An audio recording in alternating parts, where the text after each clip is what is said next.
एल्विश यादव और मनीषा रानी की टूटी हुई दोस्ती पर आशिका भाटिया ने दिया रिएक्शन।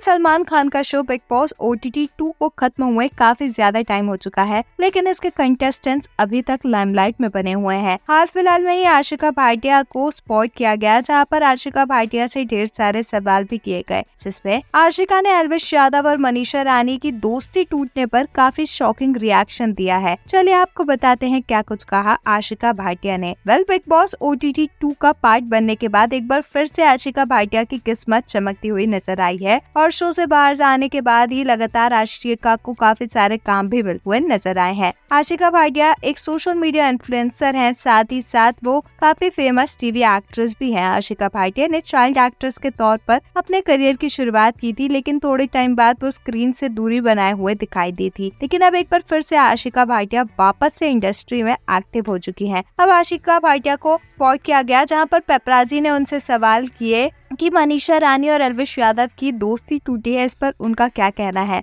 आशिका कहती हुई नजर आई कि किसी की भी दोस्ती या भाईचारा या कोई भी रिलेशन हो, वो दो लोगों के बीच का होता है, उसमें किसी तीसरे को कुछ भी बोलने की कोई भी जरूरत नहीं है। वो उनका मैटर है, वो अपनी सारी चीजें खुद ही देख सकते हैं। यहाँ पर पेपराजी ने आशिका से ये भी सवाल किए कि वो भी उस ग्रुप का हिस्सा थी, तो क्या उन्होंने ट्राई नहीं किया मनीषा और एल्विश की वापस से दोस्ती कराने के लिए। इस पर आशिका ने जवाब देते हुए कहा कि हाँ, उन्होंने वो सारी वीडियोस और सारी चीजें देखी थी, लेकिन दोस्ती जो है दो लोगों के बीच में होती है और वो कभी भी किसी के मैटर में पड़ना पसंद नहीं करती। आशिका ने यहाँ पर ये भी साफ तौर पर कहा कि जब रिश्ता दो लोगों के बीच में है, दोस्ती दो लोगों के बीच में है, तो जो भी लड़ाई झगड़े हैं उन्हीं दो को सॉल्व कर लेना चाहिए। जब भी कोई तीसरा आता है तो चीजें बिगड़ती है, ना वो खुद किसी के मैटर में बीच में जाती है और ना ही वो पसंद करती है कि कोई तीसरा उनके मैटर के बीच में पड़े। आशिका ने ये भी कहा कि मनीषा से अभी भी उनका वैसा ही बॉन्ड है और उनकी बातचीत उनसे हमेशा होती रहती है। आशिका ने बताया कि मनीषा ने उन्हें उनके बर्थडे पर इनवाइट भी किया था, लेकिन अपने बिजी शेड्यूल की वजह से आशिका उनसे उनके बर्थडे में मिलने नहीं पहुंच पाई थी। पर आपका आशिका भाटिया की कई इन बातों पर क्या कुछ है कहना, हमें कमेंट्स में जरूर बताएं। ऐसी ही अपडेट्स के लिए हमारे चैनल को सब्सक्राइब करें।